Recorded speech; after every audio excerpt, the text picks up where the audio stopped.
नमस्कार, आपका बहुत बहुत स्वागत है। फ्री एस्ट्रोलॉजी कोर्स में ज्योतिष सिखाने की श्रृंखला में मैं आज लेक्चर लेके आया हूं वृषभ लग्न का। वृषभ लग्न 12 राशियों में सेकंड राशि, और इस लग्न को समझाने से पहले मैं कुछ चीजें बताना चाहता हूं कि लग्न है यहां 2 नंबर लिखा हुआ है और 2 नंबर यानी वृषभ राशि। वृषभ राशि के स्वामी खुद शुक्र होते हैं। वृषभ राशि का जो चिन्ह होता है बैल या सांड होता है, जो स्थिर प्रकृति के होते हैं। इनका स्वभाव स्थिर प्रकृति का होता है। साथ में तत्व इनमें पृथ्वी तत्व ज्यादा होता है। वृषभ राशि दक्षिण दिशा की स्वामी होती है। 4 पैर के जितने भी जानवर होते हैं उसमें जैसे बैल आ गया, बैल के 4 पैर हैं तो चतुष्पाद वर्ण में आता है। ये राशि शुभ राशि है। साथ में सत्तावादी राशि होती है। ऐसे राशि के लोग सत्ता में थोड़ा सा अपनी चलाने में ज़्यादा विश्वास रखते हैं। रंग इनके लिए रंग जो होता है अच्छा, वो सफ़ेद होता है, नीला, हरा, काला। वो क्यों होता है मैं आगे बताऊंगा। तो इन चीज़ों को समझाने से पहले हम इस लग्न पर ध्यान देते हैं। देखिए, अगर आपको ये दिख रहा हो बोर्ड, सेकंड नंबर वृषभ राशि।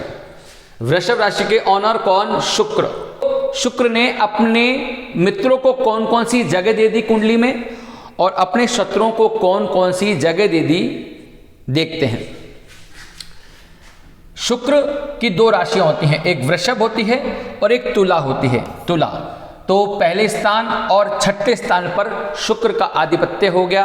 पहला स्थान स्वभाव, कद, काठी, सोच, हमारा चरित्र, हमारी इच्छाएं सब वृषभ राशि के अकॉर्डिंगली हो जाएंगी।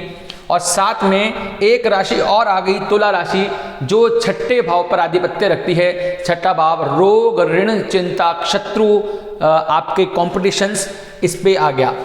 कई बार हम कहते हैं कि 6ठा, 8वां, 12वां त्रिक स्थान होता है, तो ये अशुभ स्थान होते हैं, दुख स्थान होते हैं। लेकिन जब भी लग्न बनता है और लग्न की सेकंड राशि 6ठे में, 8वें में, 12वें में आ जाती है, तो उनको ये दोष नहीं लगता। फिर भी कहीं ना कहीं ये वाला पार्ट कमजोर हो जाता है। देखिए, वृषभ राशि में जो सेकंड राशि है तुला राशि, और ये शुक्र की मूल त्रिकोण राशि है। 6ठे भाव में आ गई है तो नुकसान नहीं देंगी, तो समस्या यहाँ कुछ नहीं है। तो इस पूरी कुंडली में शुक्र जो हुए वो योग कारक हैं। क्या हो गए? योग कारक हो गए शुक्र। इस पूरी कुंडली में शुक्र सबसे अच्छा फल देने में सक्षम हो सकते हैं। प्लेसमेंट अच्छी होनी चाहिए। अगर प्लेसमेंट बिगड़ गई तो रिजल्ट भी बिगड़ सकते हैं।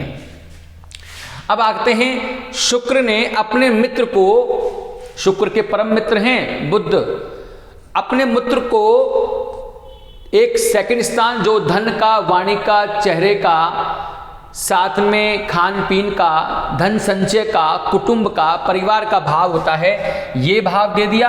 और साथ में एक भाव दिया पंचम भाव, जो संतान का होता है, बुद्धि का होता है, लव अफेयर्स का होता है, सट्टे का होता है। ये भाव भी बहुत अच्छा भाव है। साथ में त्रिकोण भाव के मालिक है कन्या राशि है, उनकी मूल त्रिकोण राशि भी यही है।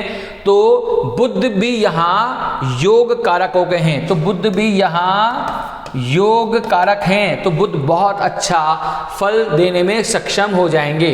बुध यहाँ फल देने में बहुत अच्छा फल देने में सक्षम हो जाएंगे। फिर आते हैं यहाँ तृतीय भाव चंद्रमा। वैसे भी मैंने आपको नियम समझाया था कि लगन से तृतीय भाव हमेशा क्या होता है, अच्छा भाव नहीं होता। ये तृतीय भाव है चंद्रमा। तो चंद्रमा यहाँ क्या हो गए हैं? मारक हो गए हैं, अशुभ हो गए हैं। तो चंद्रमा को मैं यहाँ मारक लेता हूँ। चंद्रमा को मैं यहाँ मारक भाव में लेता हूँ, क्योंकि चंद्रमा इस कुंडली में अच्छा प्रभाव नहीं दिखाते हैं। इसके बाद में एक बहुत अच्छा भाव है जिसको हम बोलते हैं सुख भाव। सुख भाव गाड़ी, घोड़ा, माता, जितने भी भूमि, भवन, खेत, खलियान, हमारी प्राइमरी नॉलेज, हमारी प्राइमरी एजुकेशन के भाव के मालिक बन गए सूर्य। ये बहुत अच्छा भाव है, केंद्र का भाव है, लेकिन चूंकि शुक्र में और सूर्य में शत्रुता है तो एक तो हो गया अच्छा भाव, एक हो गई शत्रुता। अगर दोनों को मिलाएंगे अपन तो ये सम हो जाएंगे, तो सूर्य यहाँ न्यूट्रल हो जाएंगे। अच्छे भाव में आ गए, किसी भी अच्छे भाव में आ गए तो अच्छा फल देने में सक्षम हो सकते हैं, और बेकार भाव में आ गए तो दिक्कत कर सकते हैं। फिर इसी प्रकार से शुक्र ने देखिए 7वां भाव किसको दिया? मंगल को।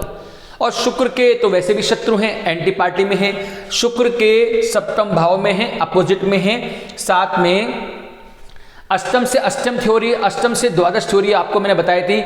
यहाँ इंप्लीमेंट करके देख लेते हैं कि अगर अष्टम ये है तो अष्टम से द्वादश 1 2 3 4 5 6 7 8 9 10 11 12, 12वें में मंगल है, साथ में शुक्र के अति शत्रु हैं, तो ये मंगल मारक हो गए। हर व्यक्ति इस सेकंड भाव को भी मारक ही समझ लेता है, लेकिन अगर हम अष्टम से अष्टम थ्योरी और द्वादश थ्योरी में जाएं तो देखते हैं वो मारक होगा कि नहीं होगा। सेकंड भाव 1 2 3 4 5 6 7 8 और 8वें से द्वादश 1 2 3 4 5 6 7 8 9 10 11 12, तो 12वें में कौन पड़े? बुध पड़े। बुध लग्नेश के मित्र हो गए, तो यहां बुध मारक नहीं कहलाएंगे। यहां मारक कौन कहलाएंगे? एक तो मंगल, मंगल की द्वितीय राशि भी 12वें भाव में जो त्रिक स्थान होता है, दुख स्थान होता है, हॉस्पिटल भाव, खर्चे का भाव होता है, तो यहां मंगल मारक हो गए। मंगल क्या हो गए? यहां अच्छा फल नहीं देंगे। साथ में अब आते हैं हम गुरु पर।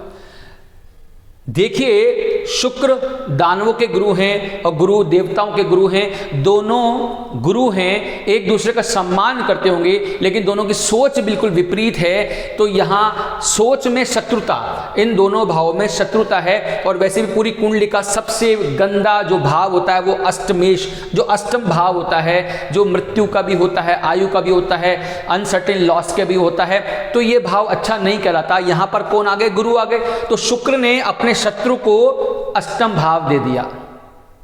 साथ में इनकी द्वितीय राशि है कौन सी? एकादश भाव में। कौन सी? मीन राशि। तो ये भी उपचय भाव है, और लगन से उपचय भाव जो 11वां स्थान होता है वो हमेशा शत्रु का होता है। तो कहीं ना कहीं गुरु भी यहां क्या हो गए?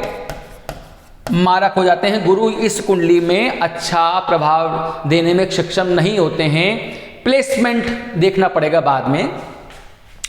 अब इसके बाद में आते हैं शनि। देखिए अब शनि को नवमेश और दशम स्थान का मालिक बना दिया गया है, और शुक्र के परम मित्र हैं, भाग्य स्थान के मालिक, कर्म स्थान के मालिक, दोनों ही बहुत अच्छे भाव हैं। त्रिकोण, साथ में कर्म स्थान, दशम भाव कर्म स्थान के मालिक शनि हैं। तो इस पूरी कुंडली में शनि बहुत अच्छे हो जाएंगे। तो शनि इस पूरी कुंडली में क्या है? शनि इस पूरी कुंडली में योग कारक हो गए, और सम तो मैंने आपको सूर्य बता ही दिया था। तो अगर आप देखें इस पूरी कुंडली के अंदर मारक कौन कौन हो गए? जहां मैंने गोला लगा रखा है, मंगल हो गए जो सप्तम भाव और 12वें भाव के मालिक हो गए, दोनों भाव अच्छे नहीं है। गुरु अष्टम भाव और एकादश भाव के मालिक हो गए, अच्छे नहीं है। साथ में चंद्रमा, ये अच्छे नहीं हैं। ये तो हो गए मारक। दूसरी बात मैंने आपको बताया, जो जो मारक हैं उनके आप कलर ना पहने तो अच्छा होगा। मंगल का कलर लाल होता है, गुरु का कलर पीला होता है, चंद्रमा का कलर सफ़ेद, थोड़ा सा आसमानी टाइप का कलर होता है। ये कलर से अगर आप थोड़ा दूर रहेंगे तो अच्छा रहेगा इस कलर से। फिर कलर कौन सा लेना होगा हमारे को? योग कारक शुक्र का सफ़ेद कलर होता है, बुध का हरा कलर होता है, और शनि का काला कलर होता है, नीला कलर होता है। तो ध्यान रखिए, इन कलरों को अगर आप महत्व देंगे तो आपके लिए अच्छा होगा। हम आराधना किसकी कर सकते हैं इस कुंडली के अंदर? शुक्र के लिए मां लक्ष्मी की आराधना कर सकते हैं, बुध के लिए विष्णु जी की, गणेश जी की आराधना कर सकते हैं, और शनि के जो ईष्ट हैं वो खुद शिव हैं। तो आप यहाँ शिव की आराधना कर सकते हैं, शनिदेव की आराधना कर सकते हैं, तो आपके लिए लाभदायक होगा। ध्यान रखिए, ये कुछ चीजें होती हैं जो आपको ध्यान में रखना पड़ेगा। अब साहब मैंने आपको ये तो बता दिया कि योग कारक, यहाँ योग कारक दोस्तों यहाँ शुक्र हैं, बुध हैं और शनि हैं। और मैंने ये भी समझाया था पुराने वाले वीडियो में, योग कारक भी खराब फल देने के लिए कई बार बाध्य हो जाते हैं। वो कैसे बाध्य हो जाते हैं? अगर मान लीजिए ये शुक्र है, शुक्र कहाँ आ जाएंगे? शुक्र अगर यहां आ जाएं, कहां जाएं? शुक्र की नीच राशि कौन सी राशि होती है? वो होती है कन्या राशि। तो अगर शुक्र यहां आकर के नीच के हो जाएंगे तो यहां शुक्र अच्छा प्रभाव नहीं दे पाएंगे। शुक्र यहां क्या करेंगे? संतान को, लव अफेयर्स को, आपके सट्टे के भाव को, आपकी बुद्धि को थोड़ा सा भ्रमित करने की कोशिश करेंगे। साथ में सप्तम दृष्टि से यहाँ अपनी शत्रु राशि को और देख रहे हैं, तो ये भाव पहले से ही खराब था, इस भाव को और खराब कर सकते हैं। तो यहाँ शुक्र अच्छे होने की जगह बेकार फल देने के लिए बाध्य हो जाएंगे। अगर ये शनि, समझ लीजिए शनि कहाँ आ जाएं? शनि अगर आ जाएं, कहाँ आ जाएं? शनि अगर 1 नंबर में आ जाएं, शनि 7 नंबर तुला में उच्च के होते हैं और 1 नंबर के अंदर शनि क्या होते हैं? नीच के होते हैं। तो सोचिए अगर शनि भाग्य के भाव के मालिक, साथ में कर्म भाव के मालिक अगर 1 नंबर राशि मेष राशि में आ जाएं, यहाँ नीच के हो जाएं, तो क्या अच्छा फल दे पाएंगे? नहीं दे पाएंगे। अगर शनि यहाँ आ गए तो 1, 2 और 3 धन को खराब कर देंगे।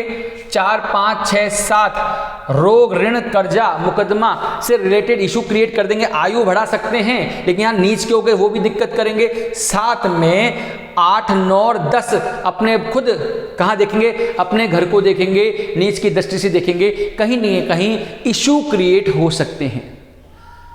और शनि अपने मित्र राशि में आ जाएं, शनि लगन में आ जाएं, शनि बुद्धि में आ जाएं, तो और आप देखिए इतना अच्छा फल देने में सक्षम हो जाएंगे जिसकी आप कल्पना भी नहीं कर सकते।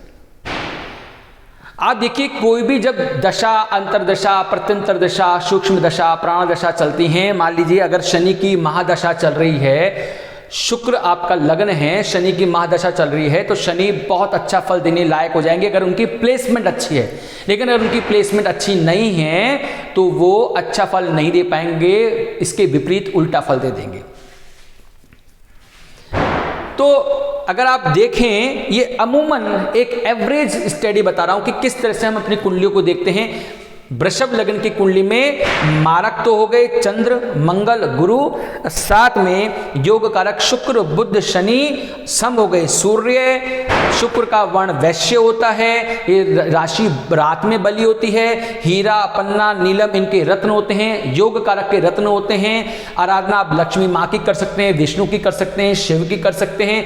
रंग आपको सफेद, नीला, हरा, काला अगर आपको पहनाया जाए तो आपके लिए अच्छा हो सकता है। दक्षिण दिशा आपके लिए अच्छी हो सकती है। तो ये सब चीजें अमूमन अगर आप देख के चलेंगे तो आप अच्छा विवेचन कर सकते हैं। तो आशा है आपको ये लेक्चर समझ में आया होगा। अगले लेक्चर की तैयारी के लिए मैं आपसे विराम लेता हूं। नमस्कार।